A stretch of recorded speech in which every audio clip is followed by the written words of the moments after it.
Halo adik-adik, semoga dalam keadaan sehat selalu. Di sini Bapak akan menjelaskan mata pelajaran dasar listrik dan elektronika tentang hukum-hukum kelistrikan dan elektronika.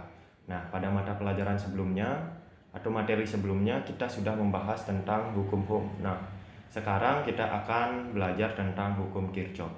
Tetapi sebelum itu saya akan mengulas sedikit tentang hukum Ohm karena ini merupakan lanjutan dari hukum Kirchhoff, di mana bunyi hukum Ohm tersebut adalah kuat arus dalam suatu rangkaian berbanding lurus dengan tegangan pada ujung-ujung rangkaian dan berbanding terbalik dengan hambatan rangkaian. Jadi, dari bunyi hukum Ohm ini dapat dirumuskan bahwa hukum Ohm memiliki rumus yaitu V sama dengan I kali R. V ini merupakan tegangan listrik dengan satuan volt atau bisa ditulis dengan huruf V. I ini merupakan nilai kuat arus dalam satuan ampere atau bisa ditulis dengan satuan A, huruf A, dan R ini merupakan nilai hambatan listrik atau resistansi dengan satuan omega atau ohm. Nah, bagaimana cara mencari arus listrik atau resistansi apabila ditanyakan atau diketahui tegangan sumbernya?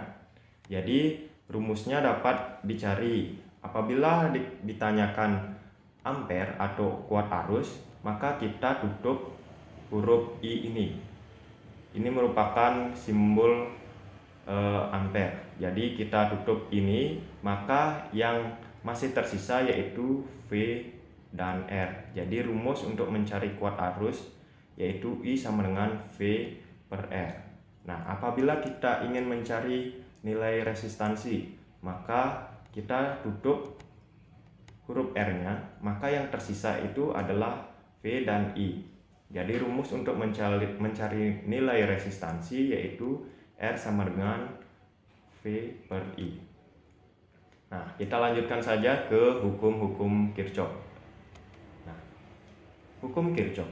Hukum Kirchhoff ini ditemukan oleh Gustav Robert Kirchhoff yang merupakan ahli fisika asal Jerman. Pada tahun 1845, hukum Kirchhoff ini mulai dikenalkan dan dipergunakan untuk menghitung rangkaian arus dan rangkaian listrik atau tegangan listrik.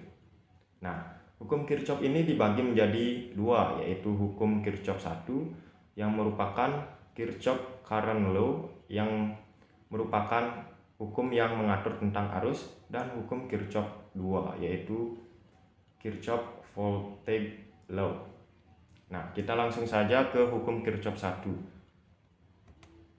Nah, hukum Kirchhoff 1 ini berlaku pada rangkaian percabangan yang berkaitan dengan arus listrik saat melewati titik percabangan. Bunyi hukum Kirchhoff 1 ini yaitu kuat arus total yang masuk melalui titik percabangan dalam suatu rangkaian listrik sama dengan kuat arus total yang keluar dari titik percabangan. Sehingga dari bunyi hukum Kirchhoff 1 ini dapat dirumuskan yaitu sigma I masuk sama dengan sigma I keluar. Sigma ini merupakan total atau jumlah I masuk, dan ini merupakan gambaran dari hukum Kirchhoff 1, di mana mobil ini kita analogikan seperti arus. Jadi di sini yang masuk dalam percabangan yaitu ada 4 mobil. Di sini ada 3 percabangan. Saya beri nama blok A, blok B, dan blok C. Nah, dari 4 mobil ini ke blok A ada 1 mobil, ke blok B ada 2 mobil, dan ke blok C ada 1 mobil. Sehingga arus masuk yaitu 4 mobil ke percabangan itu dibagi menjadi tiga percabangan, dan yang keluar juga akan kembali 4 mobil. Sehingga bunyi hukum Ohm ini dapat terpenuhi, yaitu jumlah arus yang masuk sama dengan jumlah arus yang keluar. Nah, ini ada kasus di mana diketahui I masuk yaitu 36 ampere. Di sini ada 3 buah percabangan, diketahui I1-nya atau percabangan 1 yaitu 10 ampere, percabangan 2 belum diketahui, dan percabangan ketiga yaitu 8 ampere. Otomatis I keluar ini akan sama dengan I masuk yaitu 36 ampere. Maka ditanyakan pada gambar di atas ini berapa nilai pada percabangan 2, nilai arus pada percabangan 2 ini. Nah, kita jawab. Seperti yang sudah dijelaskan tadi, bahwa I masuk sama dengan I keluar. Nah, I keluar ini yaitu I1 tambah I2 tambah I3, maka akan sama dengan I keluar. Jadi kita cari I sama dengan I1 tambah I2 tambah I3. Diketahui I itu merupakan 36 ampere dan I1 diketahui 10 ampere, I2 belum diketahui, dan I3 8 ampere. Jadi kita jumlahkan 10 tambah 8 yaitu 18 ampere, dan I masuk tetap. Yang ditanyakan I2, sehingga kita bawa ke sini I2 nya, sehingga menjadi 36 ampere dikurang 18 ampere, sehingga I2 ini akan sama dengan 36 ampere dikurang 18 ampere menjadi 18 ampere. Jadi diketahui bahwa I2 ini nilainya yaitu 18 ampere, sehingga I keluarnya akan sama dengan 36 ampere. Nah, ini ada kasus sama seperti sebelumnya. Coba kalian tuliskan berapa nilai dari I3 ini agar I masuk atau I keluarnya sama dengan 15. Oke, kita lanjutkan ke hukum Kirchhoff 2. Hukum Kirchhoff 2 ini dipakai dalam sebuah rangkaian listrik yang tertutup, di mana hukum Kirchhoff 2 ini berbunyi jumlah beda potensial atau banyaknya tegangan dalam suatu rangkaian listrik tertutup besarnya sama dengan 0. Di mana dari bunyi ini dapat dirumuskan yaitu sigma E tambah sigma V sama dengan 0. Sigma E ini merupakan jumlah tegangan sumber pada rangkaian tertutup, misalnya dari sumber baterai, aki. Sigma V ini merupakan jumlah tegangan yang merupakan perkalian dari nilai resistansi atau R dengan besar arus yang mengalir pada rangkaian tersebut atau I. Nah, adapun ketentuan-ketentuan dalam mengasumsikan arus yang mengalir dalam suatu rangkaian tertutup pada hukum Kirchhoff 2. Nah, ini merupakan rangkaian tertutup di mana ada sumber tegangan, baterai, dan ada 3 buah resistor yang dirangkai secara seri. Nah, yang pertama ketentuannya yaitu kita harus mengetahui dulu arah arus yang mengalir dari baterai ini. Nah, umumnya arus DC akan mengalir searah dari polaritas baterai plus ke polaritas min baterai. Jadi apabila kita mengasumsikan rangkaian ini arah arusnya yaitu berputar seperti arah jarum jam, maka baterai ini atau sumber tegangan ini diberikan tanda negatif seperti pada ketentuan nomor 1. Nah, jika tegangan tersebut sebagai sumber tegangan atau V yang berlawanan arah dengan loop, maka sumber tegangan tersebut diberikan tanda positif. Nah, itu artinya apabila kita mengasumsikan arus mengalir terbalik dari arah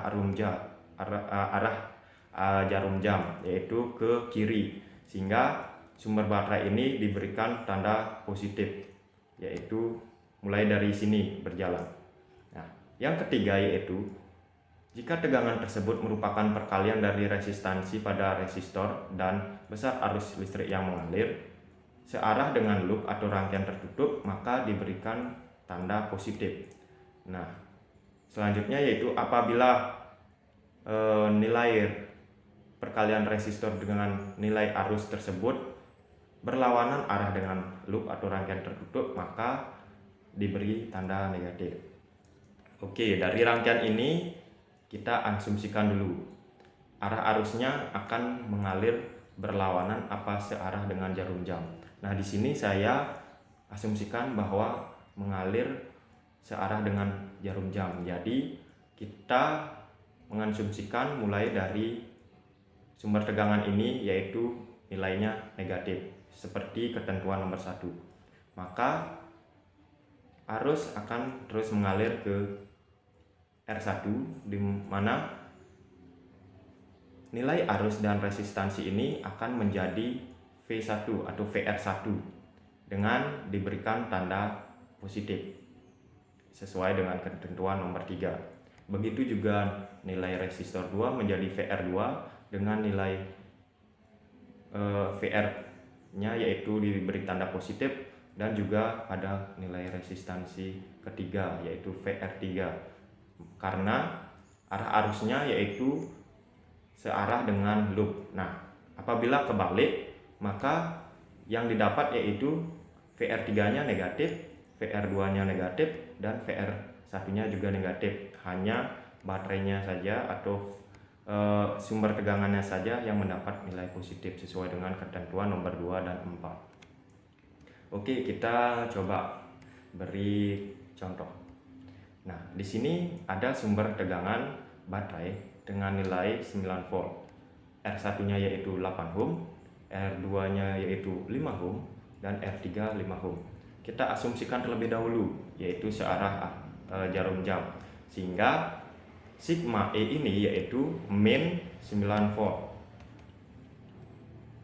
Nah, ini min E1,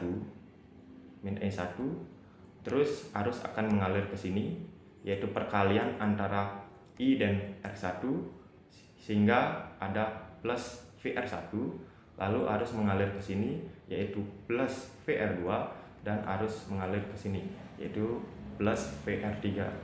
Nah, kita sudah mendapat nilai atau tandanya, maka kita memasukkan nilai dari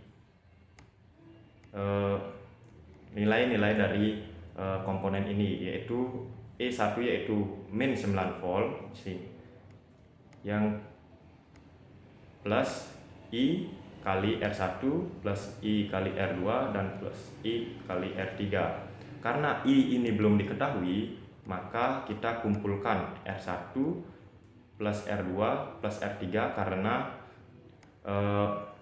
berhubungan secara seri, sehingga I kali R1 plus R2 plus R3 sama dengan 9 volt karena min melewati tanda sama dengan akan menjadi positif, sehingga I plus 18 ohm jumlahan dari R1, R2, dan R3 sama dengan 9 volt. Maka nilai I sama dengan 9 volt dibagi 18 ohm akan mendapatkan nilai I sama dengan 0,5 ampere, sehingga arus di sini yaitu 0,5 ampere, arus di sini 0,5 ampere, dan arus di sini 0,5 ampere juga. Nah, itu merupakan contoh soal dan cara penyelesaian dari hukum Kirchhoff 2. Sampai segitu penjelasan dari Bapak tentang hukum Kirchhoff. Apabila ada yang ditanyakan, bisa kita sambil diskusi untuk mencari untuk menyelesaikan permasalahan-permasalahan yang kita temui. Sekian.